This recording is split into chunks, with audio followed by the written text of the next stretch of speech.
Hi hello ನಮಸ್ತೆ. ನಾನು ನಿಮ್ಮ ಪ್ರೀತಿಯ ಪಾವನಿ ಶಿವರಾಜ್.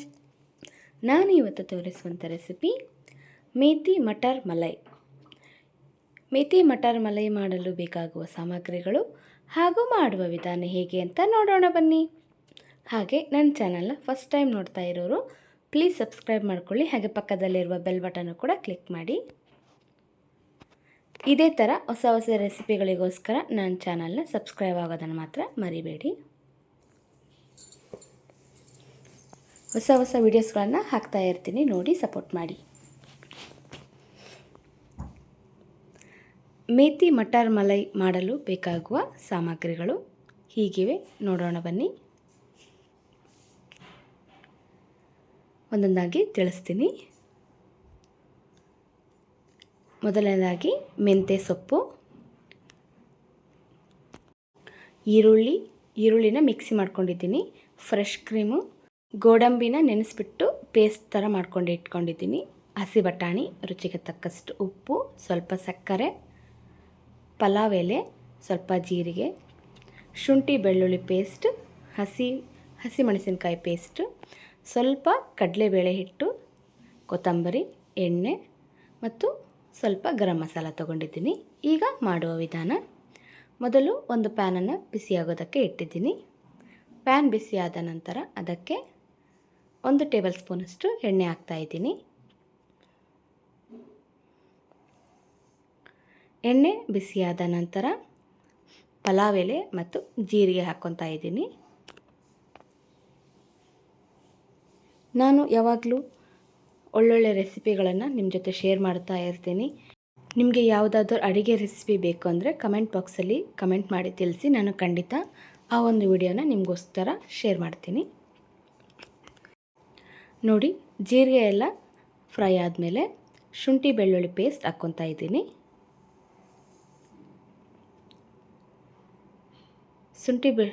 ಶುಂಠಿ ಬೆಳ್ಳುಳ್ಳಿ ಪೇಸ್ಟ್ ಹಾಕಿದ ಮೇಲೆ ಹಸಿ ವಾಸನೆ ಹೋಗೋವರೆಗೂ ಸ್ವಲ್ಪ ಫ್ರೈ ಮಾಡಬೇಕಾಗುತ್ತೆ.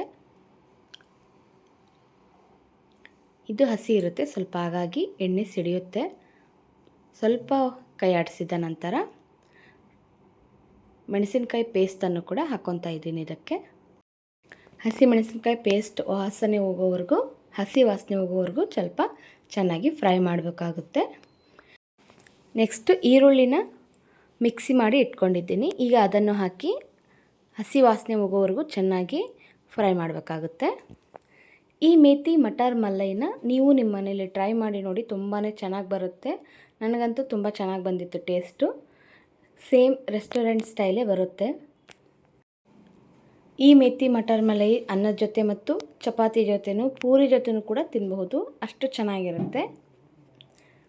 ನನಗಂತೂ ಪರ್ಸ್ನಲಿ ತುಂಬ ಇಷ್ಟ ಆಯಿತು ಇದು. ಹಸಿ ವಾಸನೆ ಹೋಗೋವರೆಗೂ ಇದನ್ನು ಚೆನ್ನಾಗಿ ಫ್ರೈ ಮಾಡಬೇಕಾಗುತ್ತೆ.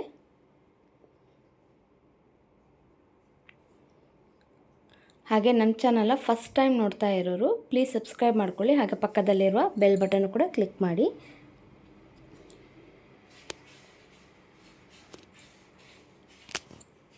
ನಾವು ಮೊದಲು ಗೋಡಂಬಿನ ನೆನೆ ಹಾಕಿಬಿಟ್ಟು ಒಂದು ಹಾಫ್ ಆನ್ ಅವರು ನೆನೆ ಹಾಕಿದ್ದೆ. ಹಾಫ್ ಆನ್ ಅವರ್ ನೆನೆ ಹಾಕಿದ ಮೇಲೆ ಪೇಸ್ಟ್ ಥರ ಮಾಡಿಕೊಂಡು ಇದಕ್ಕೆ ಮಿಕ್ಸ್ ಮಾಡ್ತಾ ಇದ್ದೀನಿ.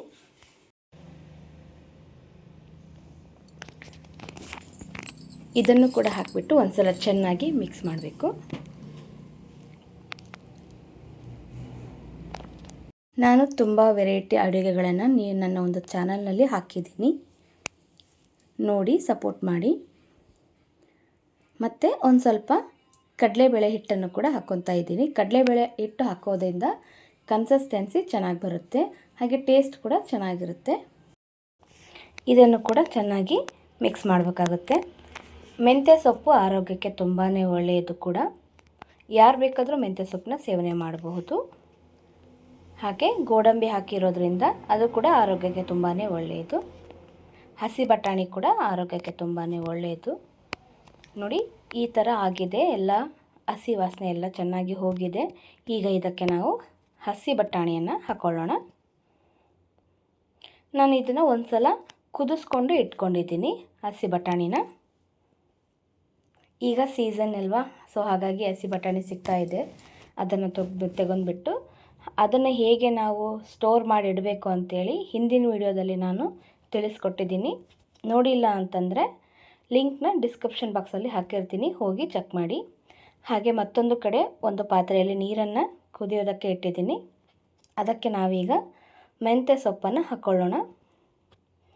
ಮೆಂತ್ಯ ಸೊಪ್ಪನ್ನು ಹಾಕ್ಕೊಂಡು ಒಂದು ಸಲ ಚೆನ್ನಾಗಿ ಮಿಕ್ಸ್ ಮಾಡಬೇಕು.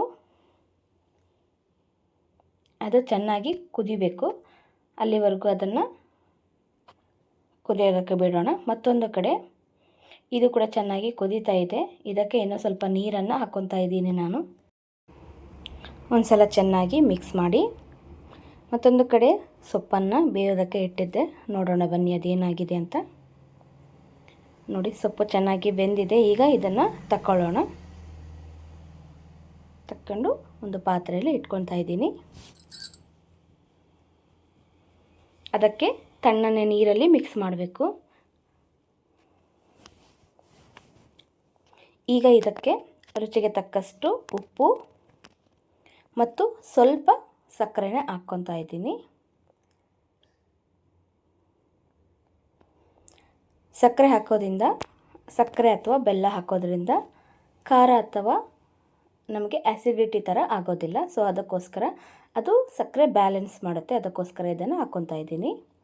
ನೆಕ್ಸ್ಟು ಗರಂ ಮಸಾಲಾನ ಹಾಕಿಬಿಟ್ಟು ಒಂದು ಸಲ ಚೆನ್ನಾಗಿ ಮಿಕ್ಸ್ ಮಾಡಿ ಮತ್ತೆ ಕುದಿಯೋದಕ್ಕೆ ಬಿಡ್ತಾ ಇದ್ದೀನಿ. ತುಂಬ ಭಾಳ ಹೊತ್ತೇನು ಟೈಮ್ ಹಿಡಿಯೋದಿಲ್ಲ ಇದು ಮಾಡೋದು. ಕೇವಲ ಒಂದು 10 ನಿಮಿಷದಲ್ಲಿ ಇದನ್ನು ಮಾಡ್ಕೋಬೋದು ನಾವು. ಕ್ವಿಕ್ಕಾಗಿ ಈಸಿಯಾಗಿ ರೆಡಿ ಆಗಿಬಿಡುತ್ತೆ. ಈಗ ಒಂದು ಸ್ವಲ್ಪ ನೀರನ್ನು ಹಾಕಿಬಿಟ್ಟು ಒಂದು ಸಲ ಚೆನ್ನಾಗಿ ಮಿಕ್ಸ್ ಕೊಟ್ಟು ಸ್ವಲ್ಪ ಕುದಿಯೋದಕ್ಕೆ ಬಿಡ್ತಾ ಇದ್ದೀನಿ. ಯಾಕಂದರೆ ಮಸಾಲ ಎಲ್ಲ ಬೇಯಬೇಕಲ್ವ, ಸೊ ಹಾಗಾಗಿ.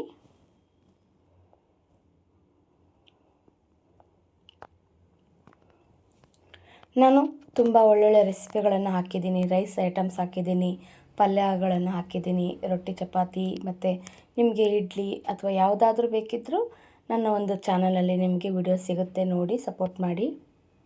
ಹಾಗೆ ನಿಮಗೆ ಯಾವುದಾದ್ರೂ ಹೊಸ ರೆಸಿಪಿಗಳ ಬೇಕು ಅಂತಂದರೆ ಅದನ್ನು ಕೂಡ ಕಮೆಂಟ್ ಬಾಕ್ಸಲ್ಲಿ ಕಮೆಂಟ್ ಮಾಡಿ ತಿಳಿಸಿ ನನಗೆ. ನಾನು ಖಂಡಿತ ನಿಮಗೆ ತಪ್ಪದೇ ನಿಮ್ಮ ವಿಡಿಯೋನೇ ಶೇರ್ ಮಾಡ್ತೀನಿ. ಫೈನಲಾಗಿ ಮೆಂತ್ಯ ಸೊಪ್ಪನ್ನು ಹಾಕಿ ಚೆನ್ನಾಗಿ ಮಿಕ್ಸ್ ಮಾಡ್ತಾಯಿದ್ದೀನಿ. ನೋಡಿ, ಫೈನಲಾಗಿ ಮೇಥಿ ಮಟರ್ ಮಲೈ ರೆಡಿ ಆಯಿತು. ಫೈನಲಾಗಿ ಏನಾಗಬೇಕು ಅಂದರೆ ಫ್ರೆಶ್ ಕ್ರೀಮ್ನ ಆ್ಯಡ್ ಮಾಡ್ತಾಯಿದ್ದೀನಿ. ಫ್ರೆಶ್ ಕ್ರೀಮ್ ಹಾಕಿದ ಮೇಲೆ ತುಂಬ ಹೊತ್ತು ಗ್ಯಾಸನ್ನು ಆನ್ ಮಾಡಬಾರ್ದು, ಇದು ಲಿಕ್ವಿಡ್ ಆಗಿಬಿಡುತ್ತೆ ಮತ್ತೆ. ಸೊ ಹಾಗಾಗಿ ಗ್ಯಾಸನ್ನು ಆಫ್ ಮಾಡಿದ್ದೀನಿ ನಾನು. ಗ್ಯಾಸನ್ನು ಆಫ್ ಮಾಡಿಬಿಟ್ಟು ಒಂದು ಸಲ ಚೆನ್ನಾಗಿ ಮಿಕ್ಸ್ ಕೊಟ್ಟರೆ ಆಯಿತು. ಹಾಗೆ ನಿಮಗೆ ಏನಾದರೂ ಬೇಕಿದ್ದರೆ ಫ್ರೆಶ್ ಕ್ರೀಮ್ ಹೇಗೆ ಮಾಡೋದು ಒಂದು ವಿಡಿಯೋನ ನಾನು ನೆಕ್ಸ್ಟ್ ಹಾಕ್ತಾಯಿದ್ದೀನಿ. ಆ ವಿಡಿಯೋಗೋಸ್ಕರ ವೇಟ್ ಮಾಡಿ, ಸಪೋರ್ಟ್ ಮಾಡಿ.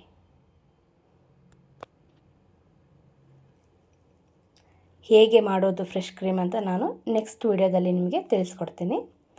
ಈ ವಿಡಿಯೋ ಇಷ್ಟ ಆಯಿತು ಅಂದರೆ ಲೈಕ್ ಮಾಡಿ, ಶೇರ್ ಮಾಡಿ, ಕಮೆಂಟ್ ಮಾಡಿ. ಫೈನಲಾಗಿ ಸ್ವಲ್ಪ ಕೊತ್ತಂಬರಿ ಸೊಪ್ಪನ್ನು ಹಾಕಿಬಿಟ್ಟು ಚೆನ್ನಾಗಿ ಮಿಕ್ಸ್ ಕೊಡ್ತಾಯಿದ್ದೀನಿ. ಇದರ ಜೊತೆ ನಾನು ಇವತ್ತು ಚಪಾತಿ ಮಾಡ್ಕೊಂಡಿದ್ದೀನಿ. ನೋಡಿ, ನೋಡೋದಕ್ಕೂ ತುಂಬ ಚೆನ್ನಾಗಿದೆ, ಟೇಸ್ಟ್ ಕೂಡ ಅಷ್ಟೇ ಚೆನ್ನಾಗಿ ಬಂದಿದೆ.